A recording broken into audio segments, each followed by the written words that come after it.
Hello guys, welcome back to my YouTube channel. हमारी last videos में हमने discuss किया है टाइप ऑफ डाटा टाइप।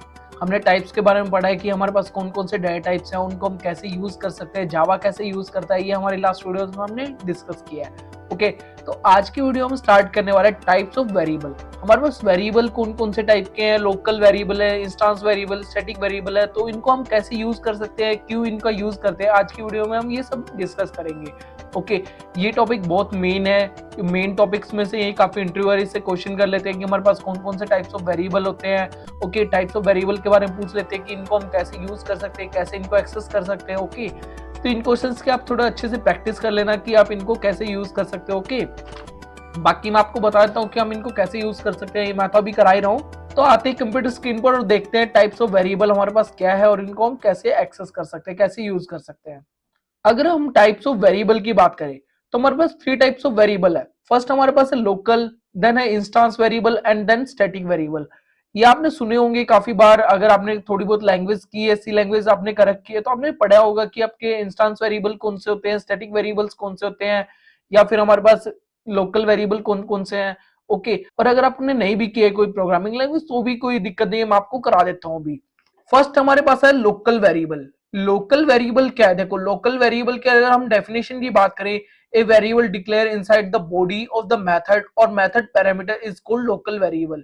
इसका मतलब क्या है, अगर किसी मेथड के अंदर हम वेरिएबल क्रिएट करते हैं, कोई भी वेरिएबल लिया, जैसे मैंने यहाँ पे वेरिएबल इंट ए के नाम से ले लिया। मैंने आपको लास्ट जो प्रोग्राम कराया था, देखो ये जो मैंने प्रोग्राम करा रखा है, इसमें मैंने बुलियन टी लिया है, ये एक वेरिएबल है।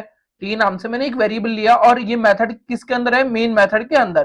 तो ये मेरा कौन सा है, ये लोकल वेरिएबल है मेरे पास।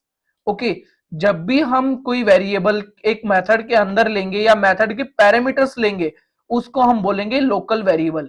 ये वेरिएबल जो होगा उसको हम स्टैटिक नहीं रख सकते हैं, स्टैटिक कीवर्ड के साथ इनको हम नहीं ले सकते। स्टैटिक कीवर्ड हम कब यूज करेंगे, स्टैटिक कीवर्ड और स्टैटिक वेरिएबल हम कब यूज करेंगे वो भी मैं आपको बताता हूं। ओके, अभी मैंने आपको डेफिनेशन इसकी बता दी है, अब इसको कैसे क्रिएट कर सकते हैं वो भी मैं बता देता हूं। देखो मैं यहाँ पे न्यू क्लास क्रिएट कर लेता हूं। वेरिएबल टाइप के नाम से मैंने यहाँ पे एक क्लास ले ली, सिलेक्ट एंड फिनिश।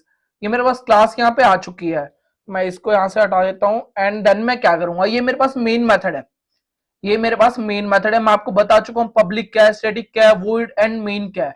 मेन यहाँ पर मैं ले रहा हूँ, ये मेन मेरा क्या है, मेथड। ओके, तो मेन मेथड के अंदर मैं कोई वेरिएबल अगर क्रिएट करता हूं तो ये मेरे पास है लोकल वेरिएबल। अगर मैं यहाँ पे ले लिया int A is equal to 10 ले लिया मैंने। ओके, और अगर इसको मैं एक्सेस करना चाहूंगा यहाँ से तो इजिली मैं इसको एक्सेस कर सकता हूँ। मैं अगर ए को यहाँ पे प्रिंट करके देखूं, देखो अगर मैं इसको प्रिंट करूं तो मेरे पास यहाँ पे वेरिएबल आ चुका है, जो मेरा आउटपुट था वो यहाँ पे आ चुका है। इसने क्या किया है, डायरेक्ट जो मेरे पास लोकल वेरिएबल है इसको यहाँ से एक्सेस कर लिया है। क्यों कर लिया, क्योंकि ये मेरा मेन मेथड के अंदर है। ओके, अगर मैं यहाँ पर एक मेथड और लेता हूं, देखो ये मेरे पास मेन मेथड है, इसकी जगह पर अगर मैं कोई और मेथड लेता हूं, मैं यहाँ पे ले लेता हूँ वॉइड, मैं यहाँ पे हेलो के नाम से एक मेथड ले लेता हूँ। ओके, और इसको मैं पैरामीटर्स ले लिया मैंने, ये पैरामीटर्स में मैंने यहाँ पे कुछ भी पास नहीं कराया, और मैं क्या लेता हूँ, इंट बी नाम से एक वेरिएबल ले लिया मैंने, और इंट बी की वैल्यू दे देता हूँ मैं 20। ओके, तो मैंने यहाँ पर क्या किया है, मैंने इंट ए नाम से एक वेरिएबल ले लिया एंड देन इंट बी नाम से वेरिएबल ले लिया। देखो इंट ए जो है ये भी यहाँ पर लोकल वेरिएबल है, और इंट बी जो है ये भी लोकल वेरिएबल है। लोकल वेरिएबल क्यों है, क्योंकि मेथड के अंदर है। ये मेरे पास हेलो नाम से एक मेथड है, ये मेरे पास मेन नाम से मेथड है। वॉइड क्या है यहाँ पे, return type, and then hello जो है वो मेरा यहाँ पे मेथड का नाम है, एंड देन जो इंट बी लिया ये मेरे पास यहाँ पे वेरिएबल का नाम है। ओके, तो यहाँ पर देखो अगर मैं यहाँ पर भी कोई इंट ले लेता हूं, इंट मैं यहाँ पे सी ले लेता हूं, तो ये भी मेरे पास यहाँ पे कौन सा वेरिएबल है, ये भी मेरा लोकल वेरिएबल है। मेथड हम कैसे क्रिएट कर सकते हैं, मेथड है क्या, ये सभी हम आगे डिस्कस करेंगे जब ओप्स का टॉपिक करेंगे। अभी मैं आपको एक एग्जांपल दे रहा हूं कि हमारे पास इंस्टेंस वेरिएबल क्या है, लोकल वेरिएबल्स क्या है, बाकी मैं इनको अच्छे से एक्सप्लेन करूंगा आगे आने वाली वीडियोस में। ओके, तो हमने देख लिया लोकल वेरिएबल हम कैसे कैसे क्रिएट कर सकते हैं, इनकी हेल्प से हम कैसे यहाँ पे वेरिएबल्स ले सकते हैं। ओके, ये हमारा हो गया है लोकल वेरिएबल। एंड देन हमारे पास आता है इंस्टेंस वेरिएबल। इंस्टेंस वेरिएबल क्या है, देखो a variable declare inside the class but outside the body of the method. यहां पर क्या देखो, इंस्टेंस वेरिएबल हम जब भी क्रिएट करेंगे, ये हमारे पास क्लास है, ये क्लास की ये बॉडी है, और ये मेरे पास एक मेथड है, ये मेरे पास दूसरा मेथड है। देखो अगर मैं इसको यहाँ पे एक्सेस करता हूं, अगर देखो मैं यहाँ पे जो मेरा बी नाम से वेरिएबल है इसको मैं सेव करके रन करूंगा, आउटपुट मेरे पास यहाँ पे कुछ भी नहीं आएगा। क्यों नहीं आएगा? क्योंकि मेन मेथड के अंदर मैंने इसको यूज किया ही नहीं अभी। ओके, तो अगर मैं इसको यूज करना चाहूं कि हम कैसे यूज कर सकते हैं वो भी मैं आपको बताता हूं। उससे पहले मैं आपको इंस्टेंस वेरिएबल बताता हूं। ये मेरे पास यहाँ पे एक क्लास है, इस क्लास के अंदर और बॉडी, जो मेथड की बॉडी है उससे बाहर अगर हम कोई वेरिएबल लेते हैं तो उसको हम बोलते हैं इंस्टेंस वेरिएबल। ये हमारे पास इंस्टेंस वेरिएबल है जो मैंने यहाँ पे यूज किया है। देखो ये मेरे पास यहाँ पे बता भी रखा है, जो बॉडी होगी उससे बाहर लूंगा मैं, जो बॉडी होगी मेथड की उससे बाहर लूंगा लेकिन क्लास के अंदर लूंगा, इसको हम बोलेंगे इंस्टेंस वेरिएबल। और इसको हम स्टैटिक डिक्लेयर नहीं कर सकते हैं। ओके, तो अगर मुझे जो इंट सी नाम से वेरिएबल है इसको एक्सेस करना है, तो इसको एक्सेस करने के लिए हमारे पास क्या है? देखो जब भी हम इंस्टेंस वेरिएबल लेंगे उसको एक्सेस करना चाहेंगे तो इंस्टेंस वेरिएबल को एक्सेस करने के लिए हमें क्या करना पड़ेगा? जो मेरे पास क्लास है उसका मुझे ऑब्जेक्ट यहाँ पे क्रिएट करना होगा। तो ऑब्जेक्ट हम कैसे क्रिएट करेंगे? ऑब्जेक्ट क्रिएट करने के लिए हम आएंगे मेन मेथड के अंदर, देन मैं लूंगा यहाँ पे क्लास का नाम, एंड देन मैं जो ऑब्जेक्ट यहाँ पे लेना चाहता हूँ उसका नाम, जैसे मैं यहाँ पे रेफर का नाम ले लेता हूँ, REF के नाम से मैंने यहाँ पे एक रेफरेंस वेरिएबल क्रिएट कर लिया। देन मैं क्या करूंगा? न्यू कीवर्ड का यूज। न्यू कीवर्ड क्या है? हमारे ऑब्जेक्ट क्या है, मेथड्स क्या है, ये हम आगे डिस्कस करेंगे। ओके, मैं आपको एग्जांपल्स दे रहा हूँ कि हमारे पास कौन कौन से वेरिएबल्स है, आगे हम इनका यूज करेंगे तो आपको यहाँ पे दिक्कत नहीं होगी। ओके, तो मैंने यहाँ पे क्या किया? मैंने ऑब्जेक्ट यहाँ पे क्रिएट कर लिया। ऑब्जेक्ट हम कैसे क्रिएट करेंगे? स्टार्टिंग में आएगा हमारा क्लास का नाम, देन यहाँ पे जो रेफरेंस ऑब्जेक्ट मैं क्रिएट करना चाहता हूँ, रेफरेंस यहाँ पे जो लिया मैंने वो, देन यहाँ पे आएगा मेरा new keyword, and then again मेरा जो यहाँ पे क्लास का नाम होगा वो, एंड देन पैरेंथेसिस। इसको हम बोलते हैं कंस्ट्रक्टर। ओके, ये हमारे पास है कंस्ट्रक्टर। ओके, तो मैंने यहाँ पे ऑब्जेक्ट क्रिएट कर लिया है, तो मैं इसको मैं थोड़ा गैप दे देता हूँ। ऑब्जेक्ट क्रिएट करने के बाद हम अब क्या करेंगे? अगर मुझे सी को यहाँ पे एक्सेस करना है तो सी को मैं एक्सेस यहाँ पे कर लेता हूँ।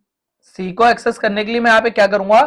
जो REF के नाम से मैंने रेफरेंस क्रिएट किया उसको लूंगा मैं, और डॉट का यूज करके मैं सी को यहाँ से यूज कर लूंगा। जैसे ही मैंने REF डॉट सी किया, यहाँ पे जितने भी सी इसके रिलेटेड जो थे, क्लास से रिलेटेड जितने भी मेथड्स थे, जितने इंस्टेंस वेरिएबल्स थे, वो यहाँ पे आ गए थे। तो मैंने सी को यहाँ से एक्सेस कर लिया। तो मैं सेव करके अब रन करके देखता हूँ, तो मेरा 30 जो आउटपुट है वो यहाँ से आ चुका है। सॉरी, ये 30 जो आउटपुट है वो मेरा यहाँ पे आ चुका है। इसने क्या किया? अगर मैं देखो, अगर मैं एक ऑब्जेक्ट ना क्रिएट करता और सी को मैं यहाँ पे यूज करके देखता तो मेरे पास यहाँ पे एरर शो हो रहा है। एरर क्यों शो हो रहा है? क्योंकि ये वेरिएबल इसके अंदर है ही नहीं। सेव करके रन किया मैंने, देखो ये मेन मेथड के अंदर इस नाम से वेरिएबल है ही नहीं। ओके, तो वेरिएबल नहीं होने की वजह से इसने क्या किया? यहाँ पर एरर शो किया है। ओके, तो ये हमारा हो गया इंस्टेंस वेरिएबल। इंस्टेंस वेरिएबल को हम कैसे एक्सेस करेंगे? क्लास का ऑब्जेक्ट क्रिएट करके। ओके, तो हमारा ये हो चुका है। देन हम बढ़ते हैं नेक्स्ट पे। हमारे नेक्स्ट है स्टैटिक वेरिएबल। स्टैटिक वेरिएबल क्या? देखो, a variable that is declared as static is called the static variable. जिसको भी वेरिएबल को हम स्टैटिक डिक्लेयर कर देंगे वो स्टैटिक वेरिएबल हो जाएगा। कॉमन सी बात है, ये लोकल वेरिएबल नहीं हो सकता है। ओके, और जब भी अगर हम स्टैटिक वेरिएबल क्रिएट करेंगे तो स्टैटिक कीवर्ड का हम यहाँ पे यूज करेंगे। स्टैटिक कीवर्ड का हम कैसे यूज कर सकते हैं? देखो मैं आपको एग्जांपल के थ्रू बताता हूं। अगर मैं यहाँ पे कोई वेरिएबल क्रिएट करता हूं, मैंने यहाँ पे ले लिया इंट, मैं ले लेता हूं यहाँ पे डी। ओके, और उसको वैल्यू देता हूं 40। तो जो भी मेरे पास यहाँ पे नॉर्मल वेरिएबल है, ये मेरा वेरिएबल कौन सा है? ये इंस्टेंस वेरिएबल है। तो इंस्टेंस वेरिएबल को हम डायरेक्ट यहाँ से एक्सेस कर सकते हैं, जो मैंने ऑब्जेक्ट यहाँ पे लिया है इसकी हेल्प से। अगर मैं यहाँ पे स्टैटिक बना देता हूं, जो डी नाम से मेरे पास वेरिएबल है इसको मैं स्टैटिक बना देता हूं। ओके, और अब मैं इसको एक्सेस करना चाहूं, देखो मैं पहले इसको एक बार स्टैटिक को हटा देता हूं, मैंने हटा दिया, और मैं अब इसको एक्सेस करके देखता हूं। तो REF डॉट डी का मैं यूज कर लेता हूं। ओके, सेव करके रन किया, आउटपुट मेरा क्या है? 40। अगर मैं जो मेरे पास यहाँ पे ये है डी नाम से वेरिएबल है, इसको मैं स्टैटिक कर देता हूं, तो ये क्या ये एक्सेस होगा? सेव करके रन किया, आउटपुट क्या है?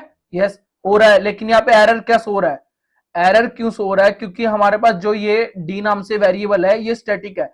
अगर हम इसको एक्सेस करना चाहें तो हम डायरेक्ट इसको क्लास के नेम से हम यहाँ पे एक्सेस कर सकते हैं। देखो मैं आपको इसका भी एग्जांपल दे देता हूं। वेरिएबल टाइप हमारे पास क्या है? क्लास का नाम, एंड देन डी जो है मेरे पास ये वेरिएबल है। अब मैं इसको डायरेक्ट यहाँ से एक्सेस कर सकता हूं। देखो मैंने यहाँ से एक्सेस कर लिया है। और हमारे पास यहाँ पर डिफरेंस क्या है? देखो ये मेरे पास यहाँ पे इंस्टेंस वेरिएबल है और ये हमारे पास स्टैटिक वेरिएबल है। तो इन दोनों में डिफरेंस क्या है? स्टैटिक वेरिएबल जो होगा वो सिर्फ एक बार मेमोरी एलोकेट कराएगा, वो सिर्फ एक बार अपनी मेमोरी यहाँ पे लेगा। जैसे मैंने यहाँ पे 40 दे दिया तो ये 40 ही रहेगा, ये चेंज नहीं होगा। जो मेरे पास यहाँ पे सी नाम से वेरिएबल है, जो इंस्टेंस वेरिएबल है, इसको हम चेंज कर सकते हैं। लोकल वेरिएबल है, इसको भी हम चेंज कर सकते हैं, लेकिन मेरे पास जो स्टैटिक वेरिएबल रहेगा ये हमेशा सेम रहेगा। ओके, तो हमने देख लिया कि हमारे पास लोकल वेरिएबल क्या है। लोकल वेरिएबल हमारे पास देखो, जो बी नाम से वेरिएबल है ये मेरे पास लोकल वेरिएबल है, जो ए नाम से ये वेरिएबल है ये मेरा लोकल वेरिएबल है। ओके, इंस्टेंस वेरिएबल मेरे पास ये है क्लास से बाहर। ओके, और क्लास से बाहर अगर मैं स्टैटिक वेरिएबल ले रहा हूं तो ये मेरे पास यहाँ पे स्टैटिक कीवर्ड की हेल्प से हम जो क्रिएट करेंगे वो स्टैटिक वेरिएबल होगा। ओके, तो हमने तीनों वेरिएबल्स का यहाँ पे यूज कर लिया कि स्टैटिक क्या है, लोकल क्या है, इंस्टेंस क्या है। ओके, तो आई होप आपको अच्छे से समझ में आ गया होगा कि हमारे पास वेरिएबल कितने टाइप्स के हैं, इनको हम कैसे यूज कर सकते हैं, इनकी टाइप्स कौन कौन सी है, ये आज आपकी वीडियो में हमने डिस्कस कर लिया है। तो मिलते हैं नेक्स्ट वीडियो में जिसमें हम डिस्कस करेंगे जावा लैंग्वेज फंडामेंटल्स, कि हमारे पास जावा लैंग्वेज के कौन कौन से फंडामेंटल्स है, उनको हम कैसे यूज करते हैं, ये सब हमारी नेक्स्ट वीडियो में हम डिस्कस करेंगे। ओके, सो अगर आपको मेरी वीडियो पसंद आ रही है so please like share and subscribe my YouTube channel and also press the bell icon, जिससे मेरे आने वाली वीडियोस की नोटिफिकेशन आपको मिलती रहे। Okay, thank you for watching my video.